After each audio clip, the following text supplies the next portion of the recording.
Friends welcome back to spicy food pod. അപ്പോൾ നമ്മളിന്നോടെ ഒരു അടിപൊളി നാടൻ മുട്ട റോസ്റ്റിൻ്റെ റെസിപ്പി ആയിട്ടാണ് കേട്ടോ വന്നേക്കുന്നത്.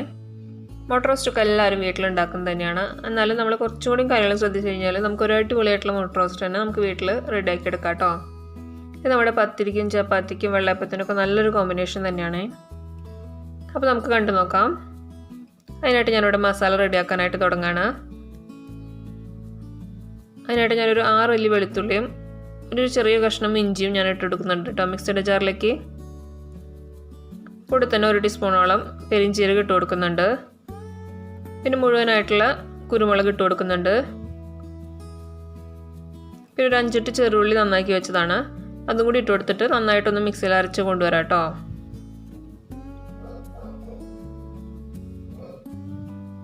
ഇനി നമുക്ക് നമ്മുടെ കറി റെഡിയാക്കാൻ തുടങ്ങാം. അതിനായിട്ട് ഞാനൊരു പാൻ വെച്ച് കൊടുത്തിട്ടുണ്ട്. അതിലേക്ക് കുറച്ച് എണ്ണ ഒഴിച്ച് കൊടുക്കാം. ഇതെന്തിനാണ് ചെയ്യണമെന്ന് വെച്ച് കഴിഞ്ഞാൽ നമ്മുടെ ഒരു 3 മുട്ട ഞാനിവിടെ പുഴുങ്ങി റെഡിയാക്കി വെച്ചിട്ടുണ്ട്. അതിലേക്ക് നമ്മുടെ കുറച്ച് മസാലകളൊക്കെ ഇട്ടിട്ട് ഒന്ന് നന്നായി വഴറ്റിയെടുക്കാൻ വേണ്ടിയിട്ടാണ്. അതിനായിട്ട് കുറച്ച് മുളക് പൊടി, പിന്നെ കുറച്ച് മഞ്ഞൾപ്പൊടി, കുറച്ച് ഉപ്പ്, വളരെ കുറച്ച് മതി കേട്ടോ. അതിപ്പോൾ എണ്ണ നന്നായി തിളച്ചിരിക്കുകയാണെങ്കിൽ ഒന്നില്ലെങ്കിൽ ലോ ഫ്ലെയിമിൽ വയ്ക്കുക, അല്ലെങ്കിൽ ഫ്ലെയിം ഓഫ് ചെയ്തിട്ടായാലും ഒന്ന് വഴറ്റി കൊടുത്താൽ മതിയേ. ഒന്ന് വഴണ്ടി വരുമ്പോൾ നമുക്കിതിലേക്ക് മുട്ട ഇട്ട് കൊടുക്കാം. നമ്മുടെ മസാലകൾ അധികം മൂത്ത് പോയി കഴിഞ്ഞാൽ നമ്മൾ വിചാരിക്കുന്ന ടേസ്റ്റ് കിട്ടില്ല കേട്ടോ മുട്ടയ്ക്ക്. ഒരു 2 മിനിറ്റ് ഒന്ന് വഴറ്റി കൊടുത്തതിന് ശേഷം ഇപ്പോൾ നമ്മുടെ മുട്ട ഏകദേശം റെഡി ആയിട്ടുണ്ട്. നമുക്കിതൊരു വേറെ പ്ലേറ്റിലേക്ക് മാറ്റി വയ്ക്കാം.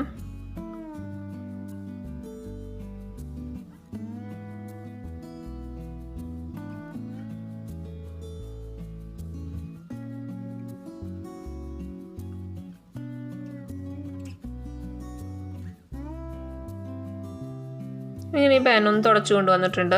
ഈ പാനിലേക്ക് നമുക്ക് കറിയിലേക്ക് ആവശ്യമായിട്ടുള്ള എണ്ണ ഒഴിച്ച് കൊടുക്കാം കേട്ടോ. ഞാനിവിടെ കോക്കനട്ട് ഓയിലാണ് ഉപയോഗിക്കണേ. അത് തന്നെയാണ് കേട്ടോ നമ്മുടെ നാടൻ മുട്ട റോസ്റ്റിനൊക്കെ ടേസ്റ്റ് വരുത്തുന്നത്. എണ്ണ ഒന്ന് ചൂടായി വരുമ്പോൾ നമ്മൾ നേരത്തെ അരച്ച് വെച്ചിട്ടുള്ള കൂട്ട് നമുക്ക് ഇതിലേക്ക് ഇട്ട് കൊടുക്കാം. അതൊന്ന് 2 മിനിറ്റ് ഒന്ന് വഴറ്റിയെടുക്കാം കേട്ടോ.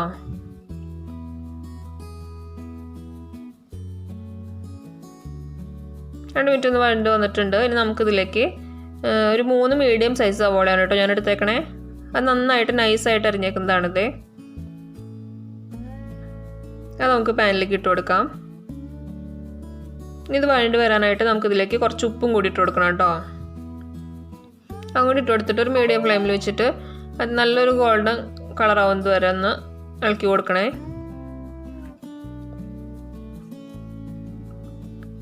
3 സവാളയാണെങ്കിൽ നമ്മുടെ സവാളയൊക്കെ നന്നായി വാടി വരുമ്പോൾ മസാലയൊക്കെ തന്നെ കുറച്ച് ഉണ്ടാവുള്ളൂ. എങ്ങനെയായാലും നമുക്ക് സവാളയൊക്കെ അത്യാവശ്യം നന്നായി തന്നെ കറിയിലേക്ക് വേണം കേട്ടോ. നമ്മുടെ സവാളയൊക്കെ നന്നായി ഒന്ന് വാടി വന്നിട്ടുണ്ട്. നമ്മുടെ സവാളയൊക്കെ നന്നായി കാരമലൈസ് ആയി വരുമ്പോൾ തന്നെയാണ് കേട്ടോ അതിനൊരു ടേസ്റ്റ് കൂടുതൽ വരുന്നത്. മുട്ട റോസ്റ്റിനൊക്കെ ഒരു ടേസ്റ്റ് കൊടുക്കുന്നത് അങ്ങനെ തന്നെയാണ്. നമ്മുടെ സവാളയൊക്കെ നന്നായി വഴണ്ട് വന്നിട്ടുണ്ട്. ഇനി നമുക്ക് അതിലേക്ക് ആവശ്യത്തിനുള്ള പൊടികൾ ആഡ് ചെയ്ത് കൊടുക്കാം. അതിന് ഒരു 1/2 ടീസ്പൂണോളം മഞ്ഞൾപ്പൊടി ആഡ് ചെയ്ത് കൊടുക്കുന്നുണ്ട്. പിന്നെ അതിലേക്ക് 1 ടീസ്പൂണോളം തന്നെ മല്ലിപ്പൊടി ആഡ് ചെയ്ത് കൊടുക്കുന്നുണ്ട് കേട്ടോ. പിന്നെ ഒരു 2 ടീസ്പൂണോളം കാശ്മീരി ചില്ലി ആഡ് ചെയ്ത് കൊടുക്കുന്നുണ്ട് ഞാൻ. നിങ്ങൾക്ക് വേണമെങ്കിൽ സാധാ മുളക് പൊടി ആയാലും മതി. അതാകുമ്പോൾ 2 ടീസ്പൂൺ വേണ്ട, 1 ടീസ്പൂൺ ആയാലും മതി കേട്ടോ. നന്നായി ഒന്ന് ഒരു 2 മിനിറ്റ് ഒന്ന് വഴറ്റി കൊടുക്കുക.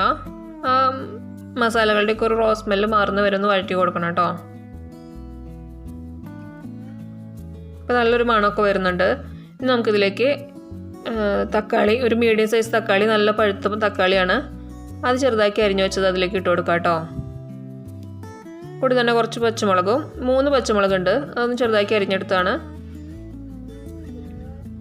പിന്നെ കൂടെ തന്നെ വേപ്പിലയും കൂടി ഇട്ട് കൊടുക്കുന്നുണ്ട്.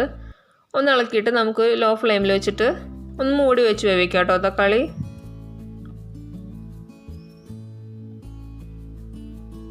അതിൻ്റെ ഇടയ്ക്ക് ഒന്ന് തുറന്നൊന്ന് ഇളക്കി കൊടുക്കണേ. നമ്മുടെ തക്കാളിയൊക്കെ നന്നായി വഴണ്ട് വന്നിട്ടുണ്ട്. നമുക്കിതിലേക്ക് കുറച്ച് ഗരം മസാലയുടെ പൊടി ഇട്ട് കൊടുക്കാം കേട്ടോ.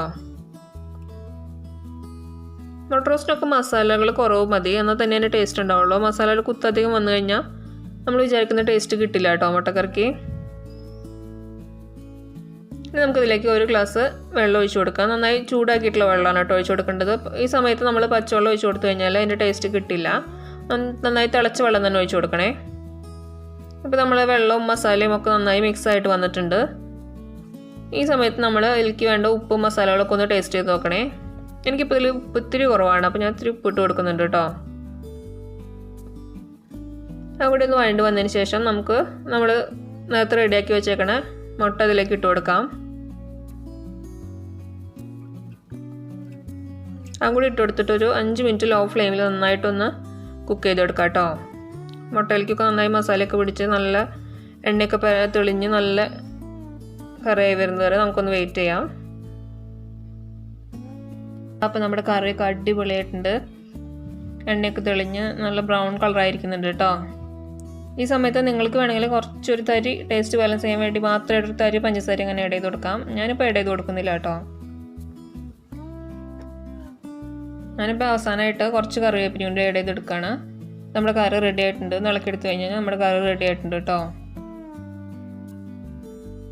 അപ്പോൾ എല്ലാവരും ഒന്ന് ട്രൈ ചെയ്ത് നോക്കണേ. നല്ലൊരു റെസിപ്പിയാണ് കേട്ടോ. നിങ്ങൾക്ക് വീഡിയോ ഇഷ്ടമായെങ്കിൽ ഒന്ന് ലൈക്ക് ചെയ്യണേ, കമൻറ്റ് ചെയ്യണേ. അതോടൊപ്പം തന്നെ നിങ്ങൾ ഈ ചാനൽ ആദ്യമായിട്ട് കാണുന്നുണ്ടെങ്കിൽ ഒന്ന് സബ്സ്ക്രൈബും കൂടി ചെയ്യണം കേട്ടോ. അപ്പോൾ ഇനി ഒരു അടുത്തൊരു വീഡിയോയിൽ കാണും വരെ താങ്ക് യു.